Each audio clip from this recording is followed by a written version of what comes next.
Let's roll, baby. Welcome in. Happy Friday, one and all. It's the New York Sports Rush right here on the Bet Rivers Network. Sal Licata John Jastremski. We're hitting the final weekend of the first half of the Major League Baseball season, Sal Licata. And I don't think I'm being dramatic in saying this. Thursday was the biggest Yankee win of the season, without question. Biggest Yankee win of the season. They couldn't lose 3 or 4 to the Rays. Everything it symbolized. The idea that Tampa is their daddy. The pitching matchup was so stacked against them. Rasmussen, one of the best starters in the American League. Yankees throwing one of those dopey bullpen games. And yet they go and put a gazillion runs on the board. They get out of Tampa with a split, despite the warts, despite the problems. We'll get to the bad news with Aaron Judge as far as I'm concerned, Sally boy. I think if you're the Yankees, got to be really, really satisfied. At the end of the day, no blood. And this is why, JJ, I have an impossible time with people. And I understand, like, your frustration as a Yankee fan, right? You're as big as a Yankee fan as there is. I understand that. And there's a different perspective from a Met fan when you look at the Yankees and be like, geez, I'd kill to be in the playoffs every year and win 90 games and have a legitimate chance to be in the World Series. But think about it. Yankees have 3 bad weeks. Sky is falling. Oh, my God. Chance to get buried. Yankees are depleted and reeling. And the Rays still can't bury them. So from a Yankee perspective, I think you got to feel great. You mentioned it. They had a chance to stomp on their throat, basically put the division away with a top pitcher on the mound against a depleted Yankee lineup, and they couldn't do it. And Ben Rice goes out there, leads the way with the homers. Yankees do the job, whether it's the lineup, whether it's the pitching, even in the bullpen game. I just don't believe. Now, I was wrong last year because I didn't believe it with the Blue Jays either. And by the way, it took everything the Blue Jays had to finish off that AL East run, tying with the Yankees, but having the tiebreaker. I just don't believe that those teams, and this year it's the Rays, I don't believe that they're better than the Yankees, especially a fully healthy Yankee team that's going to add reinforcements here. So I totally get that, Sal, from a talent perspective. And I think the point that you're hitting on is envisioning the deadline and envisioning the return of Aaron Judge and just thinking it's going to be a much improved and a much deeper Yankee group. The only thing I would say, don't be surprised if Tampa goes and adds to their team. And that's the thing about Tampa. You look at the people that are on the roster, and yeah, there's no conceivable way you can debate, oh, Tampa Bay is a better team. Like, you can look at the roster. I can look at the roster. You see star power. You see the big contracts. You see the big names. The Yankees should be the better team. Right. That said, I have to respect what Tampa brings to the table. And look, they are in first place. They're going to add to the team. I just would say this, Sal. I don't know if the Yankees are winning this division right now. And we'll get into that because I don't know what Judge is going to be when he comes back. I don't know exactly what deadline moves are made. I don't know if there's going to be more health issues along the way. But if they win the division, am I crazy to say that we will look back on that Thursday afternoon game when the Yankees are basically running Paul Blackburn out there as an opener as like one of the huge swing games of the year? Like, I don't think I'm being crazy in saying that, right? That's what I'm saying. The Rays had their chance. And by the way, I respect Tampa. They're obviously good. And I don't know how they continue to do it year after year, but they're not a match for the Yankees. And I'm not saying this year, pound for pound, that team versus the Yankees. I'm saying in general, if the Yankees put the foot on the pedal here, now, health aside, and that's a big thing, but assuming that they're going to get healthy, and if they're not going to get healthy, like if Judge's not coming back, then we shouldn't even talk about the Yankees because it doesn't matter. Fried, Judge, Stanton, 3 guys that the Rays couldn't dream of having. So even without those guys, the Rays with a chance to put the foot on the throat of the Yankees with everything in their favor. They're at home where they always beat the Yankees. They have the stud pitcher who nobody can touch, and the Yankees lineup is depleted and reeling, and they still couldn't do it. So I'm with you. I do think that game shows you that just how hard it's going to be for the Rays. They need everything to go right and a lot to go wrong with the Yankees to be able to put them away and win the division. Now, they still have a nice lead, and yeah, maybe they could add, but they can't add the way that the Yankees could add, right? I mean, come on. I would hope so. Unless, Sal, they're going to stun you and make a move like Scooble. Although right now, there's going to be so much talk about Scooble, Mason Miller, not that the Yankees being on this guy, Sonny Gray. All of these contenders for selling are all of a sudden back in the mix as far as being teams that could make the playoffs. Like the Tigers are 3 out of a playoff spot. Crazy. The Red Sox, who looked as bad as can be, and we'll get to their series coming up with the Mets this weekend, they're inside of 3 games of a playoff spot, and it just speaks to the pathetic nature of the American League. You had a bunch of guys up and down the lineup that finally started to get going. Rice hit a couple of home runs. He's been an absolute monster. Get 28 homers Dude, before holy crap. Now listen, I don't think he's going to win the MVP. Alvarez has the best numbers in the American League, and his team's 2 games out of first place. So at the moment, he would get it. You could also look at who am I blanking on? There's somebody in the American League that has unbelievable numbers where I was like, he's probably Junior Caminero with Tampa Bay. Right. He's the other guy I was thinking where I'm like, but the fact that we're talking Ben Rice MVP is amazing. But as a whole with the lineup, Bellinger had a couple of hits. Grisham had a couple of hits. Austin Wells, believe it or not, Sal, holy smokes, Austin Wells hit a home run, stop the presses. Out of any of the guys who had big days yesterday, is there one in particular that like caught your eye where you'd say, hey, maybe he can get going now? I think Grisham has the chance to be an impact bat. We saw that a year ago. And by the way, the Yankees could have taken 3 out of 4 if Grisham and Jazz would have been in the lineup in that 3rd game of the series, but they can't. Jazz, I don't know what the issue was there, just lefty. But Grisham had to have one of the days off in Tampa. He needed to sit one of the 4 because of the hammy, so he's still not 100% healthy. I think Bellinger is what he is. He's good. I like him. Solid ball player. He's not going to be a guy that's going to carry the way that Judge, Rice, Soto did when he was here. I don't think that's going to be the case. How about this? Cashman goes out there, calls out the fact, and I love, Cashman is long-winded. He could be a bore at times, but he's very transparent. He calls out the catching situation. Clearly, we need help catching, and then Wells goes out there and hits the home run. I don't believe in Wells. It's hard. He's fallen off the last couple of years. 3 years ago, I did. When he was hitting cleanup protecting Judge, I started to like Austin Wells. But since then, bro, I don't know how you can trust him. So of those bunches, of those 3 that you mentioned outside of the obvious with Ben Rice, I would go Grisham being the impact bat here, that as he starts to get healthier, we saw it. We saw him, dude. One swing of the bat, he could change the game. So it's interesting. I agree with your take on Bellinger, but out of anybody's performance in Thursday's game, for me, it's the most important. And it's so weird, Sal, because he had a little dribbler infield single. But for a guy who's been going as bad as Bellinger, it's like a cold jump shooter. They needed to see one go through the basket. You know what I mean? And then he goes and ropes another hit later on in the game. So I'm just like, okay, maybe, just maybe this is about to get Cody Bellinger going to the point where he's back to being Cody Bellinger. He doesn't have to be the guy that's carrying the New York Yankees, but he needs to be the guy that is this reliable contributor that is going and putting up numbers, not a guy who's basically like 3 for his last 40 or 3 for 45, whatever the stupid number was, give or take.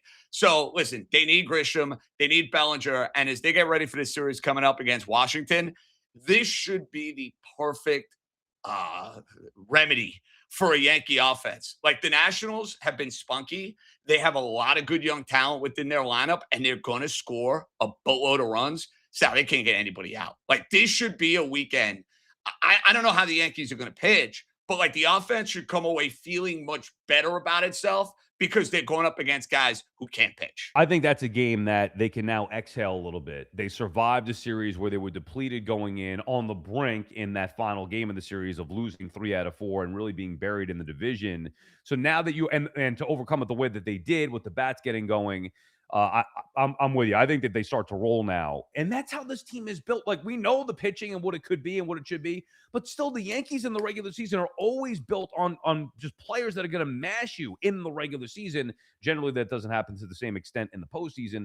So yeah, I would expect that now, after relaxing a little bit, maybe not turning the bats into sawdust here, have a big weekend, reset during the All-Star break, and then go load up in July. And they got a brutal schedule. I was going to say, tough to load up coming out of the break when the Dodgers are sitting there Friday, Saturday, Sunday. I understand, but still, maybe they get a little bit healthier here. When the hell is Fried coming back? We'll get to Judge in just a second. What's up with Fried? And Stanton, forget. Who knows when he's going to win his protection for Stanton. Yeah, I know. Well, it's a new injury. It's not even the same thing. It's a new injury with this guy who's built like a Greek god. He's been a major problem in the way that the team has been built for years. But still, you know what it is with Stanton by now. The Yankees, we all know what it is. You get him in there, one swing in the back can change everything. You just got to hope he's healthy at the right time. Where are we at with Fried back? Like, is it realistic to expect that they're going to get healthy anytime soon? Well, I would say with Fried, if he's starting to throw, maybe after the All-Star break, you're looking at rehab assignments early August. Okay. Late July. I mean, I'm just speculating here, but that's what I would guess. Well, my point is now, like, it doesn't seem like Stanton's anywhere close. And even Judge is going to get re-imaged here during the All-Star break. And Cashman says himself he expects it to not be clean, which is not a shock to anybody, but it's just kicking the can down the road. Like, What's a realistic best chance as we sit here today with the information we have? Like we have no idea, but are we talking September? Are we talking late September? What's the expectation with Judge coming back? Well, I'm glad that you transitioned because it was flawless and it was brilliant.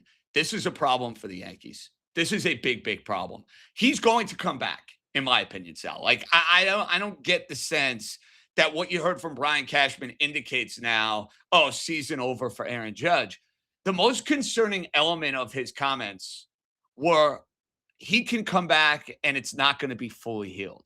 So therefore, you're telling me Aaron Judge is going to have to play the remainder of this year compromised. He's not going to be 100%. The Yankees need Aaron Judge. And you know, and I know, when he's back out there and he's playing, I'm not going to want to hear the excuses. You're not going to want to hear the excuses. The Yankee fan is going to say, hey, listen, big boy, we don't care what's going on with this rib. Get out there, swing the bat. But this team is so built around what he provides. The idea of him not being 100% himself coming back here, I can't say that you would find that update to be positive, Sal, if you're a Yankee fan. I don't know how you look at it that way. When he first went down, I was like, well, they have no idea what the injury is or when it's going to heal. So this is a problem. He's going to be out an extended period. They started to play so well that you kind of forgot, all right, well, he'll come back at some point and it doesn't really matter. Now it's like, hey, we need to get the captain back here. And I understand that, but we still don't have, there is no, it'd be different if you had a broken fibula, whatever it may be. And then, okay, you know, the rehab, this is what's going to take 6 to 8 weeks. We have no idea what the hell's going on with Aaron Judge. So that leads then to and I still want them to go after Skubal, assuming that Judge can come back at some point ahead of the postseason. But a lot of people now I'm seeing and hearing and reading about like the idea of going to get a bigger bat. Where are you at now with where the Yankees' needs were prior to finding out that we're still totally unsure of when Judge would even come back? And if he does, to your point, not being 100% healthy, you want a big bat added here from the Yanks? Well, when you mentioned big bat, who? Yeah, That's my question. Who? Like, people live in fantasy land, Sal. Like Goodman, the outstanding catcher with the Colorado Rockies. You know, I think people live in this bubble like everything is handed to the Yankees on a silver platter. Like, hold on a second. Colorado stinks, but they're a legitimate major league franchise. They have this guy under control for like the next 5 or 6 years. Sure, yeah, give them to the Yankees. Like, if that's how you operate, then contract the damn team. Don't run a Major League Baseball program if that is how you're going to operate with a young player. Like, I hear that, and don't get me wrong, I'm a Yankee fan. I'd love to have him behind the plate. But when I hear stuff like this, it's like people live in their bubble and they don't, like, acknowledge reality when it comes to the other teams that are around the sport. But we're going to live in reality. I don't think this guy necessarily constitutes big bat. We talked about him the other day. But this is where the Yankees got to get creative. A guy like Arise, play him a couple of days a week. Right? Like, find a way to get a contact bat in the lineup, maybe a day at first, maybe a day at second, maybe it's 1 or 2 days at DH. Hey, Sal, they need a DH right now because if they don't want to play Paul Goldschmidt every day, and you're seeing the results of playing Paul Goldschmidt every day. Yeah. Like, listen. What the hell happened? Well, bro, he's old. I mean, I know, but he was a beast in June, in June. May, but that's June. the thing, though, Sal. Like, he's the sort of guy at this stage in his career. If you play him 2 to 3 days a week, he can still be a very effective player. He went on a massive heater, and now it's like, well, bro, you're 38, 39 years old. Like this. And he looks every bit of it. Dude, getting overmatched by lefties. And I know the Rays have some good lefties, but Goldie should never be getting overmatched that badly. He's getting just blown away. 1, 2, 3. Whiff, whiff, whiff, whiff, whiff. That can't happen. So maybe they need a right-handed bat to comp. I mean, ideally, that would be Judge and Stanton, which they have. I'm not sure who we know they need to upgrade catcher. I mean, could it be Lombard? They actually alluded to bringing up Lombard at some point, too, where they thought that he closed the gap from where he was a year ago. Would you be opposed to that? Well, I'm intrigued. Here's my question. The glove is going to be there by all accounts. Not that we're going to pretend to be prospect experts and that I'm scouting every at-bat in AA and AAA. The only concern I have, Sal, there's been a reputation with Lombard that, like, offensively, he gets off to slow starts, and then he kind of figures it out. For a team that's in the pennant race, that's trying to win games, is he going to be able to figure it out on the fly? It's one thing, dude, when you're trying to figure it out in, like, April, where it's like Carson Bench with the Mets, where it's like, all right, slow start in April, got better, got more confident, and you kind of go from there. Are you going to be able to figure it out to the point where you feel confident enough in his bat to be in there for the Yankees come September and October? And if the point is, hey, his slow start is going to be similar to what like Jose Caballero is, okay, I'm willing to listen. But if it's going to be worse than that and it's going to be detrimental to the prospect, that's where these conversations are really, really tough. And let's think about this, Sal. You know, the Mets, when they went to the World Series in 15, that fun team with Harvey, DeGrom, Syndergaard, all those guys, they called Conforto up because they were desperate. They were like, crap, we need help on offense. We can't wait any longer. This was before they made the Yoenis Cespedes trade. And they called up Conforto. They put him in the outfield every day, and he was awesome. Like, he hit the ground running. He was a big part of that team. I feel like for the Yankees, they have not done that with a position player since who? Shane Spencer? I mean, they called up Cano and Melky Cabrera years ago, but like they did that. Cano was in April. Melky was earlier in the year. Like, dude, pennant race, shortstop. All of a sudden, big boy, you're on the big stage at Yankee Stadium. You better be ready for that, kid. And they've been screwing these guys up, whether it's Peraza, Volpe. Not that it's not all the Yankees' fault, but there has been a lack of development with these guys. So whatever the way that they've been doing it has not been working, bringing them up. Remember Peraza a couple years ago was like throwing them down our throats. He's the shortstop until the postseason when he's not.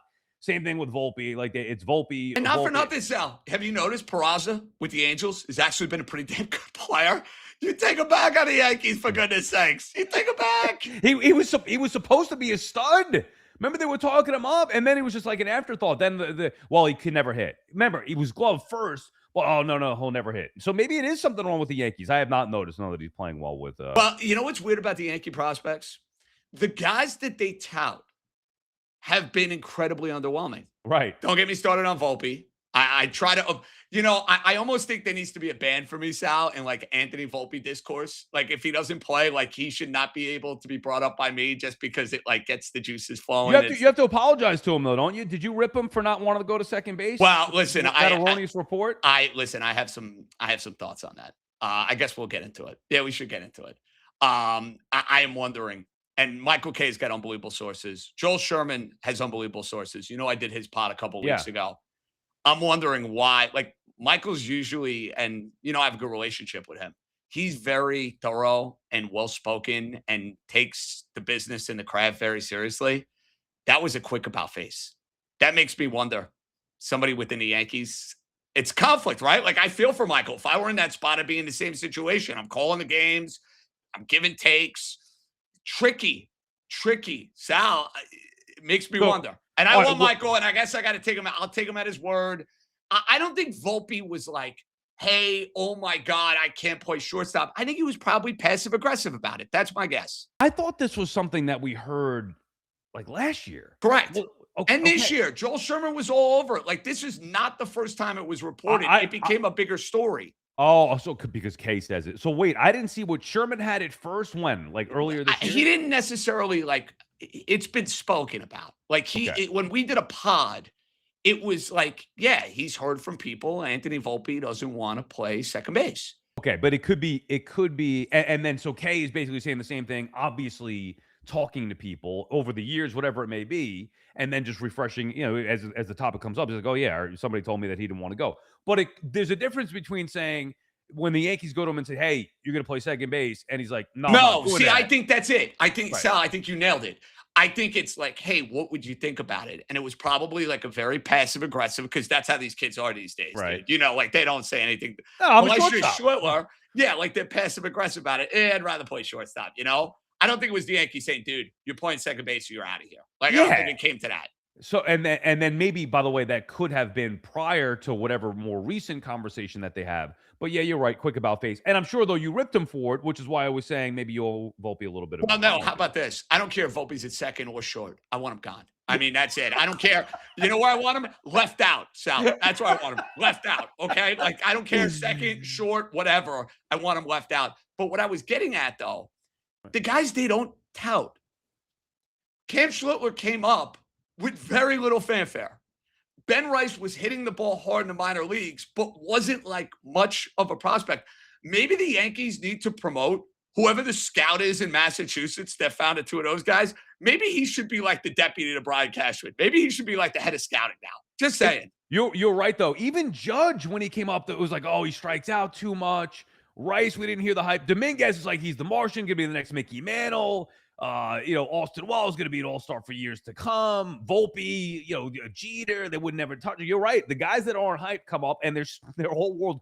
Cam Schlittler's the best pitcher in the American League right now. I mean, maybe one of the best pitchers in baseball. Judge, obviously the best player in the world. And then you have Ben Rice, who's looking like he's going to be the best offensive player, to your point before, one of the MVPs. So it's not that they can't develop anybody. It's that the guys that are overhyped, God, they've fallen off a cliff. And it's right now, it's killed them. The reason why I think it's relevant is because this team is relying on those guys now to help them. Without Judge, without Stanton, they need Dominguez to be more of a force. They don't have a shortstop. I like Caballero. He's not an everyday championship shortstop. Maybe they could get by with him, but I don't. And he's been fine. But you know what I'm saying? I totally get that. And it's a lesson, Sal, with these prospects. And it's a perfect transition to where I'm going to get to with the Mets.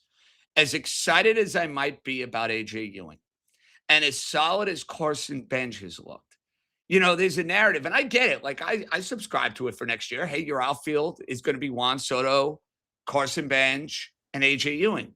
But Sal, I would have told you in 2024, Austin Wells is going to be the catcher for the Yankees for the next 7 years. Mark Vientos is going to be a fixture in the Met lineup, hitting fourth, hitting fifth after his breakout 2024 season.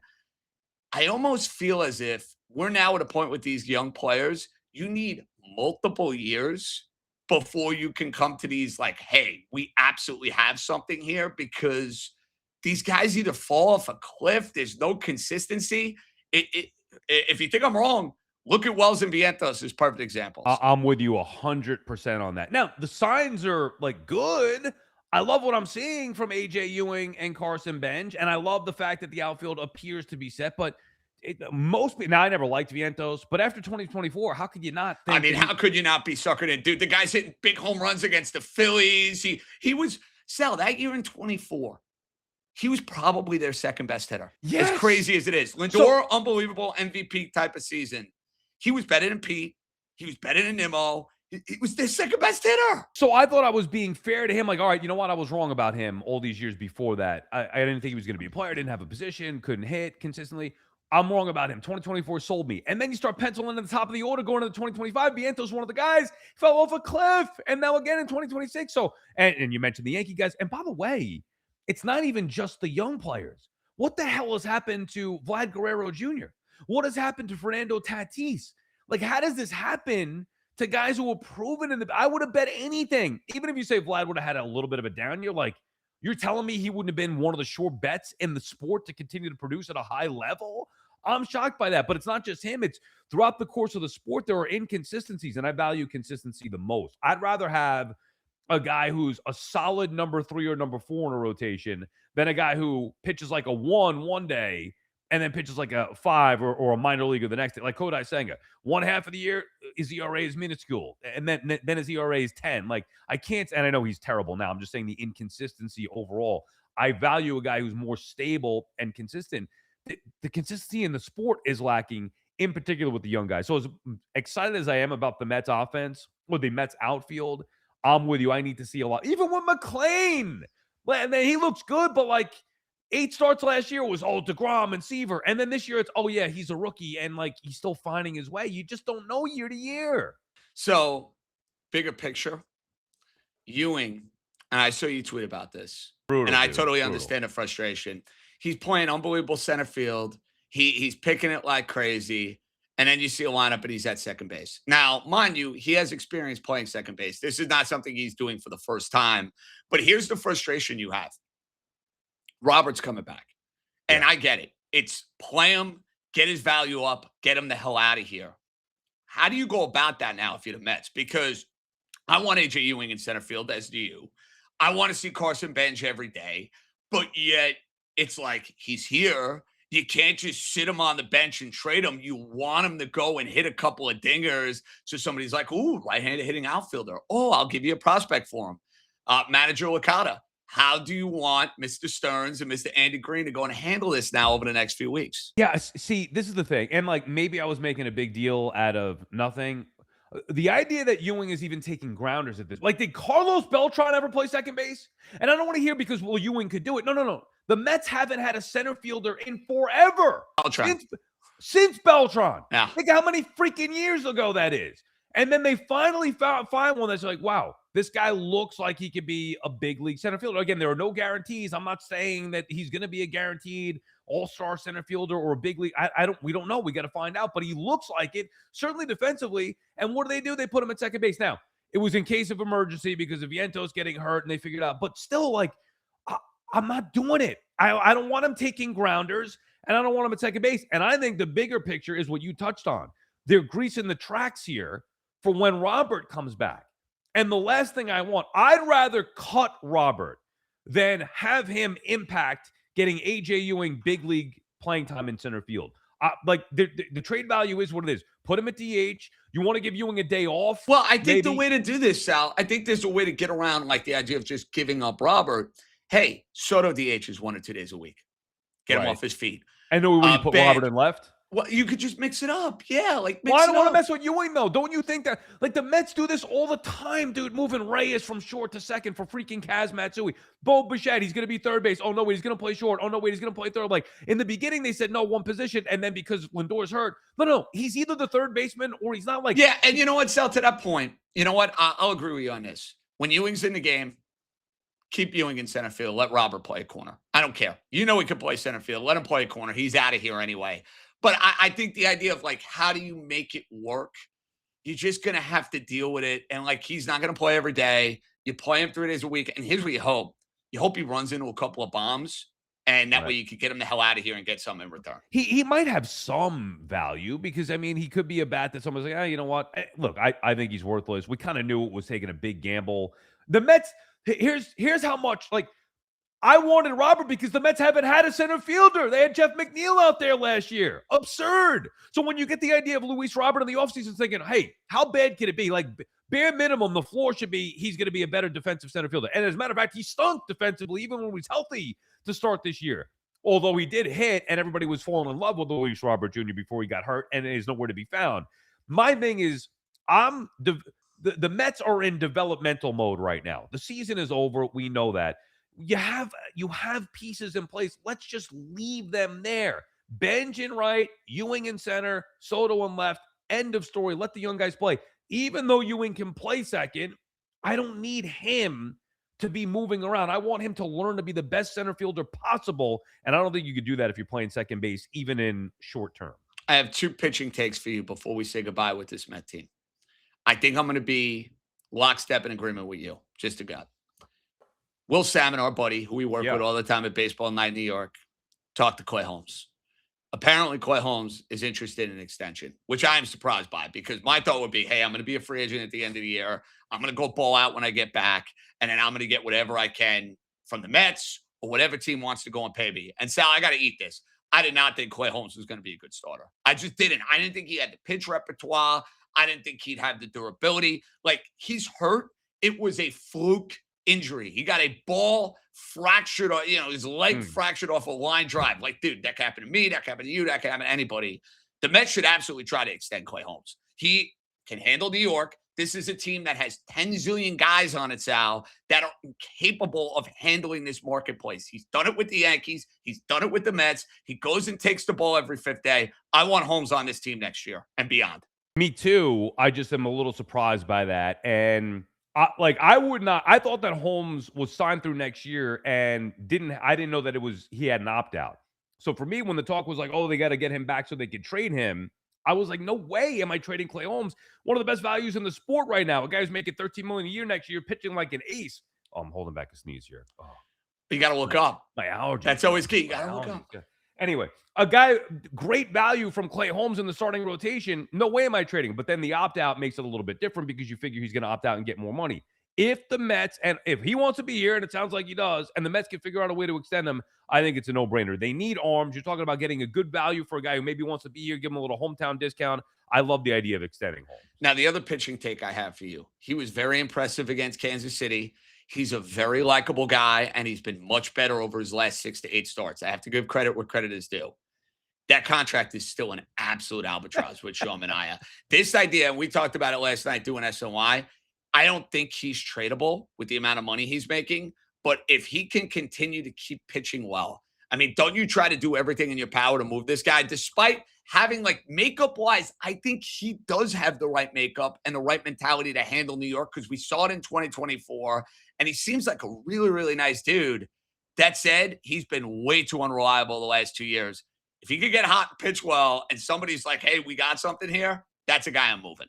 Entertain this dream for a second, if you will. Sure. And this comes from a place of like, I'm a realist, and I know the Mets are buried and dead. I'd love to see them get back in it. I don't think it's realistic. But I was at the game the other night, and fans are like, "This is it. This is the start of the tournament." I'm like, "Are you guys out of your freaking mind?" Like, what game was this? The Royals? This was the game that they beat the Royals for the first time, not the afternoon game. God bless. Honestly, yeah, I love it. God bless. I'm like, guys, come on. And then I had to be the guy of bad news, but I'm like, it's over. I'm like, no, it's going to start the run. And then they win yesterday. Now, I will admit, when Soto hit the 3-run homer the first game against the Royals, remember, they were coming off beating the Braves. A part of me thought like, maybe they can make things interesting. And then, of course, they blow that game. They had like a 9-4 lead or whatever. The Senga game, terrible. Anyway, so the fans are saying it. Let me make the case for a second. A miracle run. Manaea all of a sudden started to figure out a little bit. Get Holmes back healthy. He wants to be here. Peralta calling his own pitches. Maybe he could be better. You have McLean. Polanco back. Soto, Ewing, Bench, Lindor, healthy. Bichette, like they're all there at the top of the order. The bullpen is good. Any smidge of, forget the standings where they're buried. What you're looking at now with Ewing, Bench, Polanco, like it's actually not that bad of a lineup. They're starting to score runs. If they could stabilize and maybe certainly getting Holmes back, but maybe Manaea figuring out Peralta with the pitching, any chance of stabilizing and maybe working their way back to playing much better baseball here? Playing better baseball, sure. Look at the bottom of our screen. 12 games out of a wild card. I looked it up before. If we had this conversation and it was like 7, maybe I could entertain it. It's 12. Like, I'm not being... And like the deadline, and here's the other problem. The deadline is a couple weeks away. Yeah. So like how much ground do you have to make up for David Stearns to say they're clearly not adding to the team? You know what I'm saying? Like, right. They're not going to go and say, hey, we're going to take prospect capital and give it up for this team that has looked like this for most of the year. If this were May, Sal, sure, it's July. And what would be the number? So you're saying if it had to be 7 games, 8 games, something like that, you'd be like, outside. Yeah, let me see the Mets. Okay, go sweep the Red Sox and then go play like 8-1 out of the All-Star break, and then maybe we'll have this conversation. But it's so crazy how just 2 wins or even 1 good week, like that's how bad they've been. All it takes is 1 good week. Even if they were 7 games out, we'd be saying, hey, they think they're buried, but like it at least be realistic. I don't think it's going to happen, but I'm just saying that you're Polanco back does lengthen out the lineup. Ewing and Benj have been tremendous additions to this roster. They're finally getting Lindor, Soto, Bichette, like those guys healthy together for the first time. They're actually starting to score runs. Like they're scoring. I know the Royals stink, but they beat the Braves as well. That's the thing. That's the thing. They did beat the Braves as well. They had a good split against the Braves. I'll give them that. The pitching is the biggest issue. And it's like I would not buy Manaea. Of that group, I could buy Holmes coming back at some point being good. I could buy Peralta turning it around if he's starting to call his own pitches and feeling better about himself. Obviously, you buy McLean. I could buy that. Senga, no. The bullpen's very good. I think if you had Manaea and you think that he was going to be that, dude, they start to get good starts. That's how you're going to win these ball games. That's how it adds up. And maybe you do have, a 6-1 week, and all of a sudden you're 8 games back, and then it's not as unrealistic. Okay, I wasted our time. I love it. Sal daring a dream. Daring a dream on a Friday. And by the way, we'll have this up in a Bet Rivers banter after we finish up. I'll be betting the Mets tonight. I feel like I've bet the Mets. See, you're back. You're back. Well, no, it's a numbers play here. I bet them on Sunday, as you know, and I almost cursed them to the high heavens after Williams almost blew that game against the Braves in Brazoban. The line went from like -120 to like -140, and Gray has been as good as anybody with Boston. He's been so freaking good. Red Sox have been so hot. Like the Reds, see, that's the difference, South. The Mets are in the American League. I think, could have a little bit more validity with this conversation because, like, everybody in the American League is in it. Yeah. National League, it's a little bit much. A little bit much. All right, buddy. Enjoy the weekend. Dare to dream. I love the positivity from you. Yeah, wow. I'm just painting a picture for my fellow Met fans. Enjoy the golf course today. I'll miss you. I wish I was out Listen, there. hopefully we're hitting them straight. For Sal Licata, John Jastremski signing off. New York Sports Rush right here on the Bet Rivers Network.